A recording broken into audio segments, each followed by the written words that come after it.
Welcome to the Book Show, a celebration of reading and writers. I'm Joe Donahue. Thomas Mallon's historical novels include Henry and Clara, Watergate, and Fellow Travelers, to name a few. His new novel, Up with the Sun, mixes murder mystery and showbiz history to tell the fictionalized account of the life and untimely death of Dick Kallman, an up-and-coming actor in the 50s and 60s until, well, he wasn't. A co-star on Broadway, a member of Lucille Ball's historic Desilu workshop, and finally a primetime TV actor, Dick had hustled to get his big break, but just as soon as his star began to rise, his roles began to dry up, and he faded from the spotlight, his name out of the tabloids and newspapers, until his sensational murder in 1980.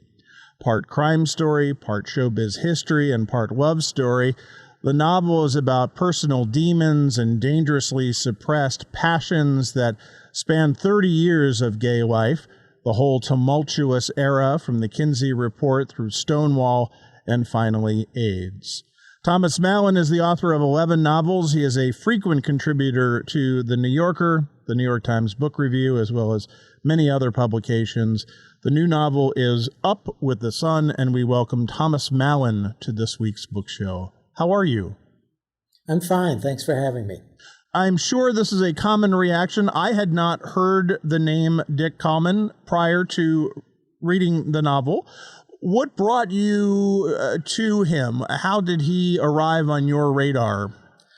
I actually knew about Dick Kallman from the time I was 13. He had sort of the apogee of his show business career was 1965 to 66. He had a sitcom on NBC. It lasted only 1 year. It was called Hank. And it had a kind of preposterous premise. He played a college drop-in.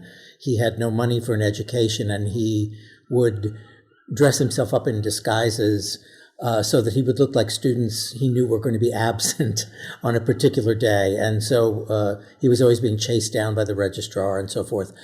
It was kind of a crazy, really silly sitcom in an era of them, shows like My Mother the Car and so forth. And it only lasted 1 year. But you could see he had something as a performer. He had a lot of gifts as a singer, as an actor. And I was very taken with it because I was 13 years old and I wanted to go to college and didn't know how I was going to get there. So he sort of stuck with me, and then the story of his murder years later also remained with me, and I squirreled things away for a long time to write this novel, and finally got around to it a few years ago. Give us a sense of how you decided to tell this story, your choice of narrator or at least sometimes narrator, and how that allowed you to go back and forth in time within the context of the novel. It's an odd combination, the book, especially for me. As you mentioned, this is my 11th novel, and it's the first one that I've written in the first person, or at least half of it is in the first person. I've almost always worked in the third person. I think that's because I started life as an essayist before I became a novelist. But the novel is told in alternating chapters. Half of them are the third person, and they follow Dick Kallman biographically from 1951 right up until the murder. The other half are told in the first person by a fictional character, Matt Leonetto, who's a Broadway pianist who has supposedly known Kallman for many years. And he is telling the story in the 2 or 3 years after the murder in 1980. And he's trying to figure out what happened and is really trying to figure out Dick Kallman, who was something of a mystery to him for all the years he knew him. The novel really begins in 1951 in a production of 17 where the two first meet. Where did that arrive, or where was that in Dick Kallman's career? Was that pretty much the big break? Yes. Kallman was just about to turn 18 years old. He had the sort of second or third lead in the production. The lead was played by the young Kenneth Nelson, who many years later became well known for being in the movie The Boys in the Band. And what I imagine is that the fictional Matt Leonetto meets Kallman and Nelson during the production of 17, which happened in 1951. How did Kallman view that production? Well, I think he really craved to be playing the lead. He was very aggressive. And I mean, you have to be aggressive in the theater. It's an extremely competitive business, full of disappointment, full of rejection. It's worse than writing. You have to be willing to just go up there and lose out on roles and so forth. But Kallman was an unusually fierce, competitive person. There were a lot of unpleasant stories I heard about him over the years that ultimately, I think, counted against him in show business. He had a great many gifts, as I say, but directors and producers at a certain point, particularly after Hank in the mid-60s, they would think that, well, we could get somebody else who's just about as talented and who's less trouble to work with. I was thinking of this while reading the novel, that you think of the adage, nice guys finish last. In this case, it's sort of jerky guys finish last in this case, and dead. Yes. I mean, it's a fierce, nasty end that he had. But, during the time that he was in show business, by the time he was murdered, there were people at a dinner party the night he was murdered. He hosted a dinner party at his townhouse in Manhattan. And there were people at that party who didn't even realize he had ever been in show business. Right. The apartment had no showbiz memorabilia, as one might expect. It was full of antiques, all of which were for sale. He was running this antiques business called Possessions of Prominence. So this was something that he had really put behind himself by the time he was 40. He was really out of show business. But while he was in it, he was, as I say, unusually abrasive, even for somebody with show business ambitions. And one of the first interviews I did when I started this book many years ago and then set it aside, I talked with Robert Osborne, who's familiar, I'm sure, to many of your listeners as having been the host of TCM's classic movies for many years. And before all of that, way before all of that, Osborne knew Kallman quite well, and he was part of that Desilu Workshop, which was a company of young singers and comic actors that Lucille Ball was putting together in the late 50s. And I talked to Osborne about Dick Kallman and why his showbiz career came to such an early end. And it was Osborne who talked to me about what you were saying about nice guys sometimes actually finishing first. He reached a point, Kallman, in his career where it was just easier for people to cast others who would be less difficult, with whom they'd had, less trouble. By that point, Robert Osborne was a kind of showbiz historian. He had long since ceased being a performer himself, and he had great insight to Dick Kallman and great insight into show business in general, and I was very grateful for the help I got from him. The name of the new novel is Up with the Sun. Thomas Mallon is the author. The book is published by Knopf. I was fascinated because the book goes back and forth from both Hollywood, of course, and mostly New York and Broadway life. Wonderful real life stars that make appearances throughout the pages of the novel.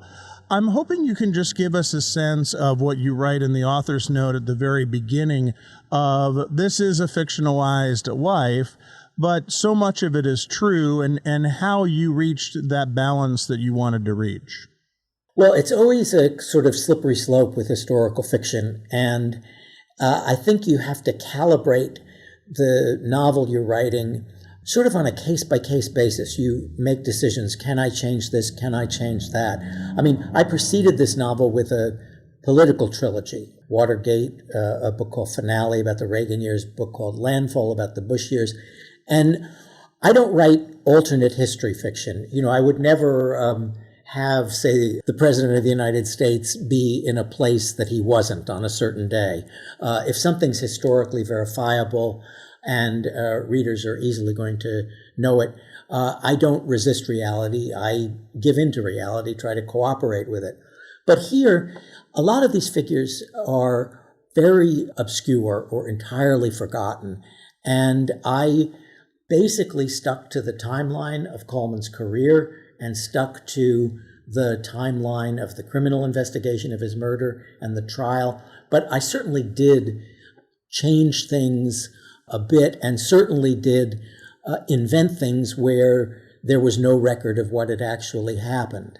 You know, a figure like Dolores Gray, who was an actress in musicals of the 1950s, had a kind of minor but fairly flashy showbiz career for a while. She's entirely forgotten, Dolores Gray. I talked to a lot of people who knew her, did a lot of reading about her. But, you know, the Dolores Gray who appears in my book is really, in a sense, Dolores Gray in quotation marks. The way any historical fiction character who has a real life basis is. You can't really say this is the actual person on the page.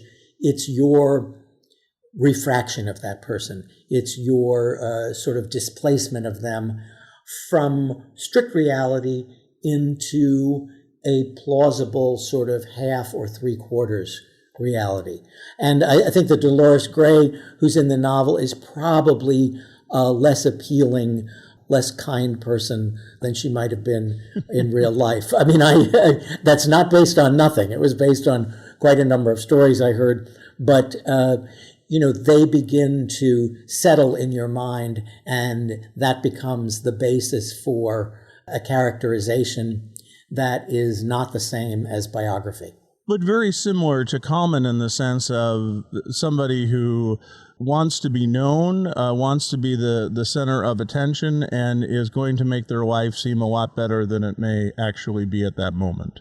Yes. I think one thing from the point of view of a consumer of show business, somebody who's in the audience, somebody who loves movies, somebody who loves theater, one of the things that sort of gets lost when we think about these people is that we tend to see their big successes, the fame they achieve, the fact that they're on television, the fact that they're being watched by millions of people. What we don't see, at least at the time, we may read about it in biographies later or hear about it in interviews, we don't really see their setbacks and their disappointments. And it's a business that is full of brutal disappointments. That, in a way, is part of the subject of the novel. The things that people do, the distortions they perform upon themselves in order to achieve success and cope with the setbacks that keep them from it.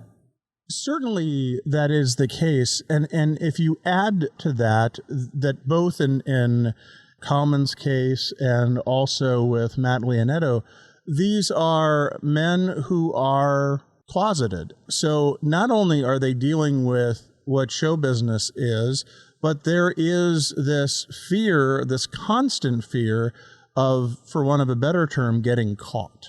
Yes, it's such a different world that's in this book. By the end, even though AIDS is upon New York City and he is dealing with the murder of somebody that he had known for many years, Matt experiences a kind of liberation and becomes much more forthright about himself, much more out, as we would say now. It's almost as he's up against really a life or death situation at the end. Nonetheless, it's a kind of liberation for him, whereas Kallman was forced into a very clandestine sort of life, and that really was the norm. I interviewed Rita Gardner, who was a lovely singer and actress who was the first female lead in The Fantastics, that little show that ran down at the Sullivan Street Playhouse for decade after decade after decade. Rita was the original character who was simply called the girl in the script, and the original boy in the script was Kenneth Nelson, who had been in 17 with Kallman 10 years before. And I wanted Rita to tell me her memories of Kenneth Nelson, which were very warm, very tender. Nelson himself was gay and died in his early 60s. And she told me that this was a point at which Rita Gardner was in her 80s. Alas, she passed away just within the last year. But she was telling me how, looking back on it now, and this is looking back 60 years, it just seemed so unbelievable to her, just so foolish and literally unbelievable that this could have been such an undiscussable subject. When Kenneth Nelson was not feeling good, was not sunny, when things were going wrong for him, she could never ask him, even though she knew what his sex life was about, what his romantic life was about, she could never ask him, is it romance trouble? Is there a guy who's, causing you this pain and disappointment?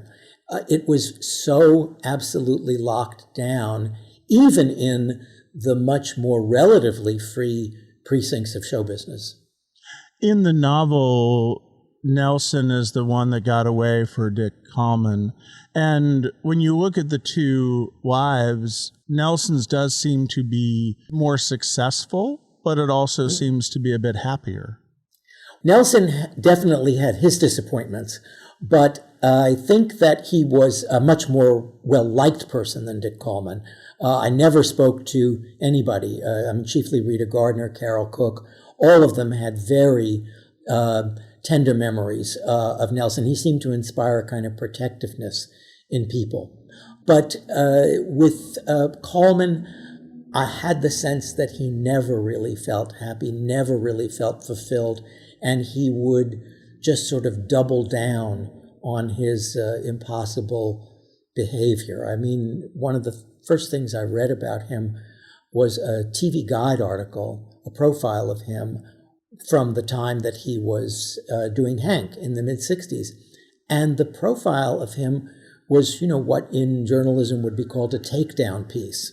Clearly, the profile writer did not like him at all. And if you think about it, one didn't really see articles like that in TV Guide. No. You didn't see hit pieces. You didn't see takedown pieces. You generally saw things that were sympathetic and cheerleading toward whatever star was being profiled. And I remember seeing that article and thinking, this says a lot. There were many things I found out that seemed to confirm that.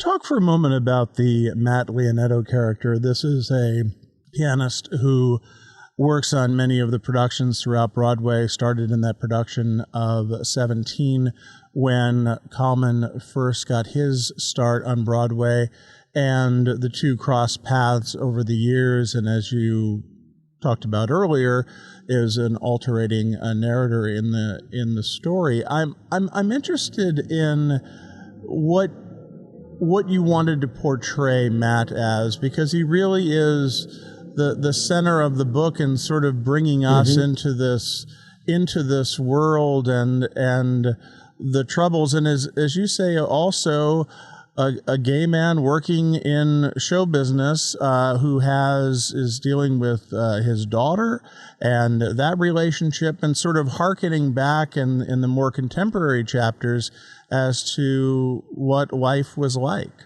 Yeah, I'm glad you say that he's the center of the book, because I came to think of him that way myself. Whereas when I was, conceiving the novel, when I was laying out plans for it, Matt was really almost a kind of mechanism. He was going to be a utility character, somebody through whom we would see and reflect upon Kallman. But he began to appeal to me. His gentleness, his shyness, all of these things were a kind of relief from Kallman's push and brassiness. And I'm not one of those novelists who says, my characters sometimes take on a life of their own. But I'm almost tempted to say that in Matt's case, because he wound up, as I worked on the book, growing as a character and wound up becoming much more of an emotional focus for the reader. He wasn't simply functioning as, Nick Carraway in The Great Gatsby, to give us a view of Gatsby. I began to care about Matt, and I realized that readers would begin to care about Matt. And like many closeted gay men, he had had a marriage that had failed, but he had a daughter from it. A very loving relationship with that daughter is depicted in the book. And very late in life, he winds up having this quite improbable romance with a much younger man. And in the middle of all of the things that he's up against, some real happiness begins to come his way. And in a sense, there is, he represents a kind of contrast to Kallman, an appealing contrast to Kallman. One very kind reviewer of the book said that Matt Leonetto is a kind of walking advertisement against fame. And he does seem to show that, if you're without this drive, I mean, Matt enjoyed his work as a pianist, but he never had a great deal of ambition.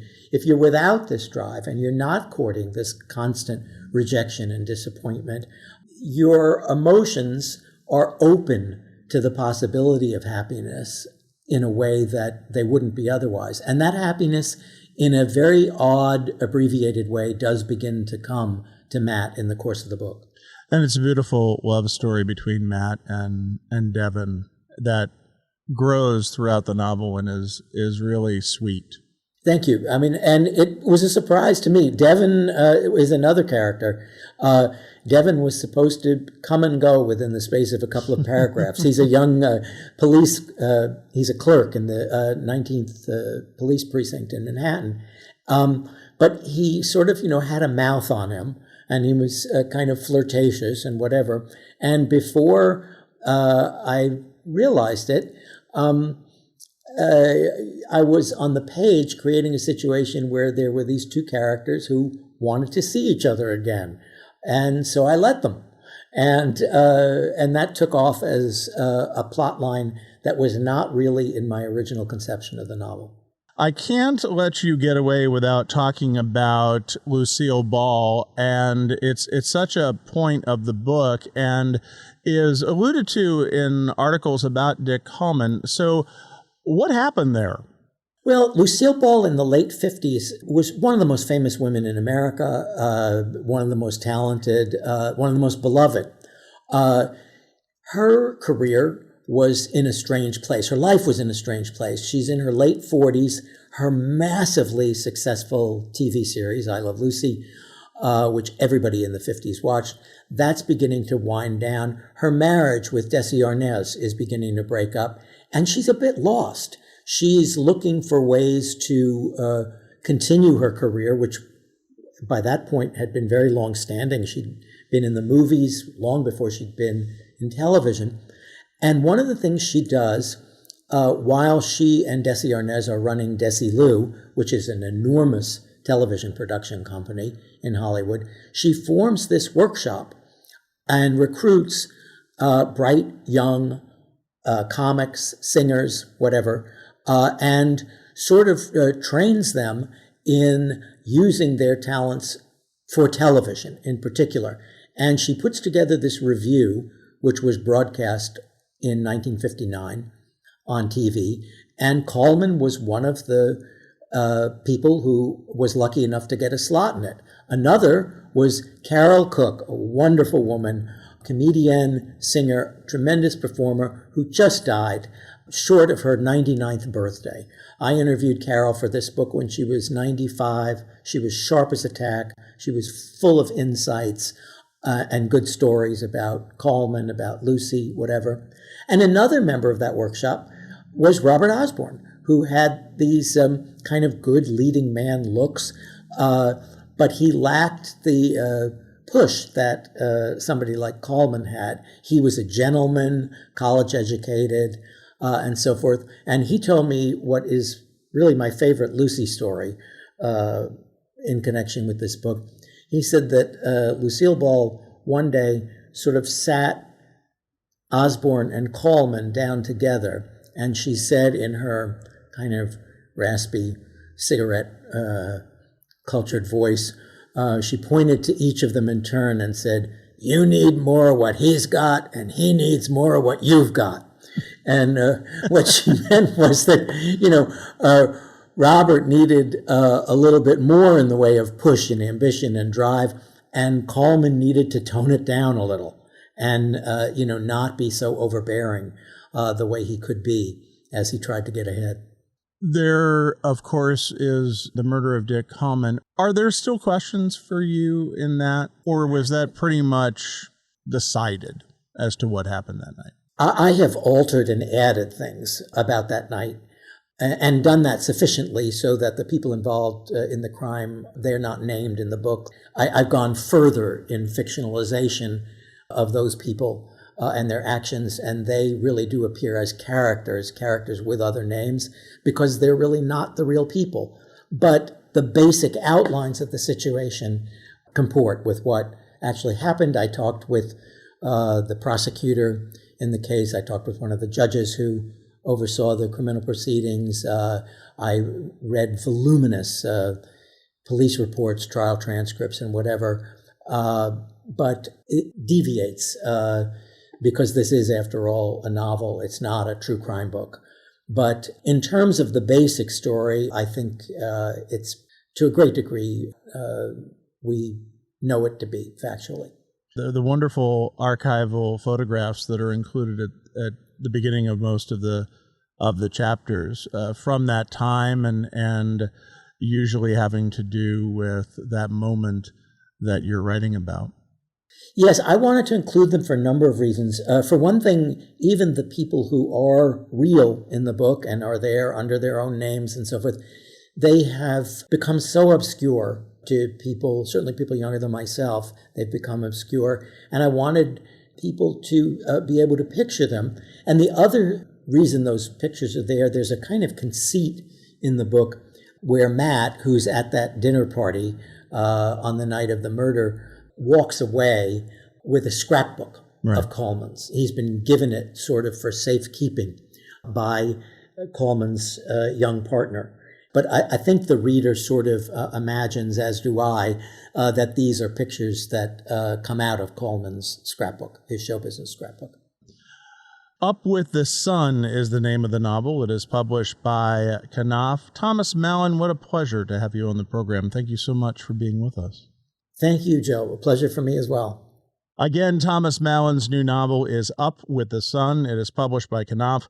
We enjoy hearing from our listeners about our shows. You can email us at book@wamc.org. You can listen again to this or find past book shows via podcast or at wamc.org. Sarah LeDuc produces our program. Bookmark us for next.